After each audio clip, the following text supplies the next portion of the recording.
مصدر اول کی روشنی میں انشاءاللہ ہم ثابت کریں گے کہ وہی سنی ہے جو معاویہ کو منافق مانے، جو معاویہ کے اسلام، اس کے ایمان، اس کے جنتی اور اس کے سیدنا ہونے کا قائل ہو، وہ مومن ہے نہیں، وہ خود منافق ہے۔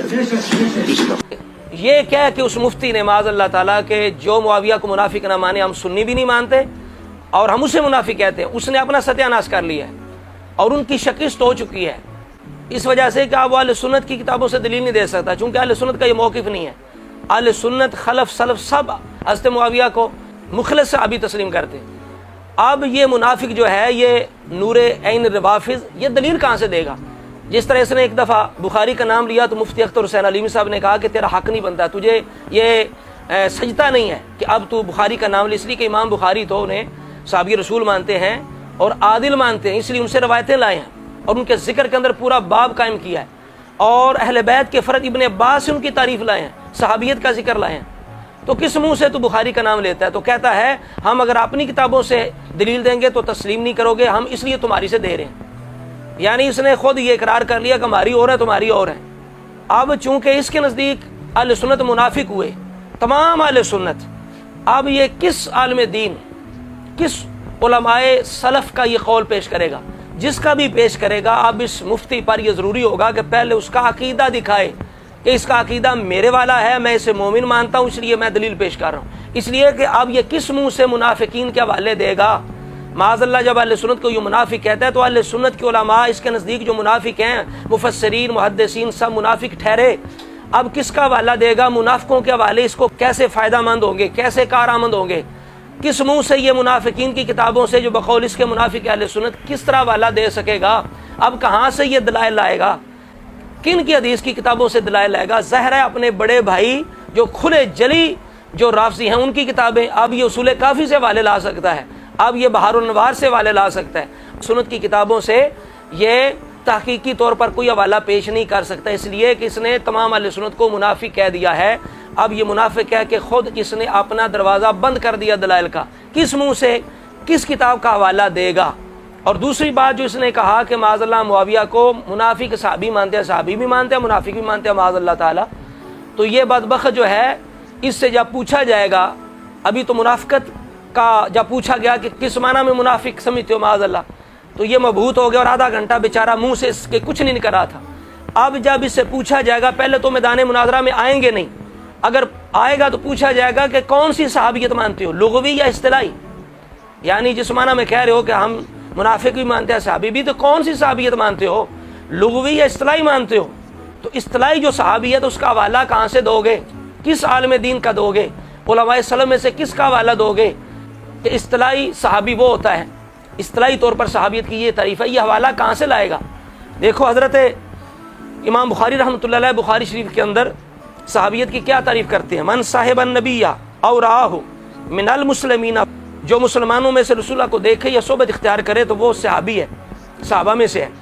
اور امام ابن حجر اسقلانی رحمۃ اللہ علیہ آپ کہتے ہیں کہ میرے نزدیک جو صحیح ترین تعریف ہے صحابی کی وہ کیا ہے؟ من لقی النبی صلی اللہ تعالی علیہ وآلہ وسلم مؤمنا بہ ومات علی الاسلام، کہ جس نے رسول اللہ کے ساتھ اسلام کی حالت میں ملاقات کی۔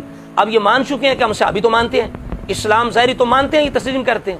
اب مات علی الاسلام جو ہے کہ اسلام پر موت ہونا، یہ صحابیت ہے۔ پورے اہل سنت کا اتفاق ہے کہ ان کی موت اسلام پر ہیں، وَكُلًّا وَعَدَ اللَّهُ الْحُسْنَى کے تحت مانتے ہیں۔ اب یہ منافق جو ہے، یہ نور عین روافی، یہ کہاں سے دلیل لائے گا؟ ان کے معاذ اللہ تعالیٰ منافقت پر موت کی کہاں سے دلیل لائے گا؟ پھر یہ پڑھاتا رہتا ہے اصول الشاشی، تو یہ کس منہ سے کون سی دلیل دے گا؟ کہاں سے متواتر روایتیں لائے گا؟ اخبار احاد تو مفید نہیں ہوتی، وہ علم کو واجب نہیں کرتی، تو قطعی الدلالت ثبوت کہاں سے لائے گا؟ کہاں سے وہ روایتیں لائے گا؟ کن کتابوں سے لائے گا جو متواتر ہوں گی اور قطعی الدلالت بھی ہوں گی؟ اس لیے کہ تاریخی روایتوں سے، اخبار احاد سے تو کسی کی منافقت یا کسی پر قطعی حکم نہیں لگتا۔ مولوی صاحب کہاں سے لاؤ گے؟ انشاءاللہ تعالیٰ اگر تم مناظرہ کے میدان میں آئے تو ایسی تمہاری ذلت ہوگی، تمہیں دن میں تارے نظر آئیں گے اور رات کو تمہیں سورج نظر آئے گا، انشاءاللہ تعالیٰ بھاگنے کے راستے تلاش کرو گے اور آئندہ نسلوں کو سمجھا جاؤ گے۔ کبھی بھی اس موضوع پر اہل سنت کے علماء کے سامنے نہ آنا، ورنہ ذلیل ہو جاؤ گے، دنیا میں منہ دکھانے کے لائق نہیں رہو گے۔ ہاں جی، اس لیے کہ تمہارے پاس نہ کوئی کتاب ہوگی، نہ کوئی حوالہ ہوگا۔ قرآن کی آیتیں کہتے ہیں ہم پیش کریں، بھئی کون سی آیت لاؤ گے تم؟ جہلو کون سی آیتیں لاؤ گے؟ تمہاری وہی مراد ہے نا جیسے مولا علی نے کہا تھا کلمۃ حق اریدا بہل باطل، کہ قرآن تو سچا ہے، تمہارا ارادہ، تمہاری تعویل باطل ہے، تمہارا معنی باطل ہے۔ تو باطل معنی سے تم کیسے معاذ اللہ کاتب وحی خال المومنین جرنیل اسلام صحابی رسول محب اہل بیت جن پر اعتماد کیا علی المرتضیٰ نے، اصل میں یہ لوگ اہل بیت کے باغی ہیں۔ اور منافق اس لیے میں کہہ رہا ہوں کہ یہ اہل سنت اپنے آپ کو کہتے ہیں کہ ہم مسلمان ہیں اور محمد الرسول اللہ صلی اللہ علیہ وآلہ وسلم کی سنت کو ماننے والے اور اس پر عمل کرنے والے اہل سنت ہیں، مسلمان ہیں اور اہل سنت ہیں۔ یہ ہیں رافضی اس لیے بھی منافق ہیں، اور پھر محبت اہل بیت کا دعویٰ تو کرتے ہیں لیکن اہل بیت کی مانتے نہیں، ان کے فیصلوں کو نہیں مانتے۔ تو رسول اللہ جب کہیں ان ابنی ھذا سید لعل اللہ یصلح بہ بین فئتین عظیمتین من المسلمین، رسول اللہ کہتے ہیں مسلمانوں میں صلح کرائے گا میرا بیٹا حسن۔ یہ بدبخت کہتا ہے صحابی بھی ہے منافق بھی ہے۔ اور مسلم شریف کے اندر روایتیں ہیں، رسول اللہ نے فرمایا جب دو گروہ لڑیں گے میری امت کے تو فرمایا اول الطائفتین بالحق یا اقرب الطائفتین من الحق، اس طرح کے الفاظ ہیں حدیث مبارکہ کے کہ دونوں حق پہ ہوں گے لیکن حق سے جو زیادہ قریب ہوگا وہ خارجی گروہ سے قتال کرے گا۔ تو رسول اللہ دونوں کو حق پہ بھی فرما رہے ہیں، دونوں کو مسلمان بھی فرما رہے ہیں۔ اور علی المرتضیٰ شیر خدا جنگ بندی کر رہے ہیں، قرآن کہتا ہے فقاتلوا التی تبغی حتی تفیء الی امر اللہ، اور آگے قرآن کہتا ہے انما المؤمنون اخوہ۔ تو سورہ حجرات کی یہ جو آیات ہیں ان کے سامنے یہ کیسے ٹھہریں گے؟ قرآن کہتا ہے فقاتلوا التی تبغی حتی تفیء الی امر اللہ، کہ جو باغی حقیقی باغی اس سے جنگ کرتے رہو جب تک وہ رب کا حکم نہ مانے۔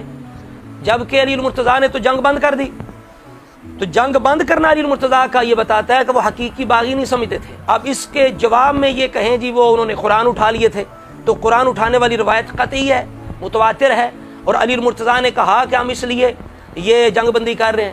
کہاں سے دلیل لاؤ گے؟ قرآن کے مقابل میں قطعی الدلالت قطعی الثبوت کون سی دلیل لاؤ گے کہ کیوں جنگ بندی کی علی المرتضیٰ نے؟ علی المرتضیٰ جنگ بند کر دیں، خود پڑھ رہا تھا یہ علی قرآن کے ساتھ، قرآن علی کے ساتھ، تو قرآن کہتا ہے کہ باغی سے جنگ بندی نہ کرو، علی جنگ بند کر رہے ہیں، کیا جواب ہوگا تمہارا؟ کون سی قطعی الدلالت قطعی الثبوت یہاں دلیل لاؤ گے؟ پھر امام حسن مجتبیٰ نے جو صلح کی وہ بھی اجماع امت کے ساتھ تواتر سے ثابت ہے، اس کے مقابل میں کیا دلیل لاؤ گے؟ جو انہوں نے شرطیں پوری نہ کی، وہ جی جنگ جو صلح ہے وہ تو مشرکوں کے ساتھ بھی ہو سکتی ہے، کیا یہ دلائل ہیں؟ کون سی تیرے پاس نص ہے جو قطعی الثبوت قطعی الدلالت ہے جس میں ہو کہ معاذ اللہ یہ واضح طور پہ کہ معاویہ معاذ اللہ تعالی منافق تھے، اور آج تک تمام سلف خلف علماء انہیں صحابی رسول مان رہے ہیں؟ تم کیسے اہل سنت ثابت ہوگے؟ تم تو مسلمان ثابت نہیں ہوگے، اور باغی اہل بیت ہو، حضرت علی کے بھی باغی ہو، امام حسن حسین کے بھی باغی ہو، وہ انہیں خلیفہ بنائیں، امام المسلمین بنائیں، ان پہ اعتماد کریں، رسول اللہ مسلمانوں کے گروہ فرمائیں، دونوں کو حق پہ فرمائیں، اور حضرت معاویہ کو ہادی مادی فرمائیں، اور حضرت ابن عباس ان کی تعریف کریں، اور تمام علماء امت ان کو صحابی رسول مانیں، اور عبداللہ بن مبارک جیسی شخصیت کے ساتھ ان کا موازنہ، عمر بن عبدالعزیز جیسی شخصیت کے ساتھ ان کا موازنہ برداشت نہ کریں، تو تم کہاں کہ بھئی کس کھیت کی مولی ہو؟ تمہارے پاس ہوگا کیا؟ اس لیے جب تم نے شرائط مناظرہ کے اندر اتنی ذلت دیکھی ہے تو میدان مناظرہ میں تمہارا کیا حشر ہوگا، کیا حال ہوگا؟ اللہ رب العزت کی بارگاہ میں دعا کرتے ہیں مولا تعالیٰ ایسے منافقین جو اپنے آپ کو اہل سنت بھی کہتے ہیں، محب اہل بیت کہتے ہیں، اصل میں یہ دین اسلام کے دشمن ہیں اور رافضی ہیں، یہ اہل بیت کے بھی باغی ہیں۔ اللہ تعالیٰ ایسوں کے شر سے عوام اہل سنت کے ایمانوں کو محفوظ فرمائے، اور جن علماء اہل سنت نے کوشش کی اور انہیں ذلیل کیا، اور وہ انتظامیہ وہ حضرات جنہوں نے سارا یہ انتظام کیا، اللہ تعالیٰ انہیں بھی اجر عظیم عطا فرمائے۔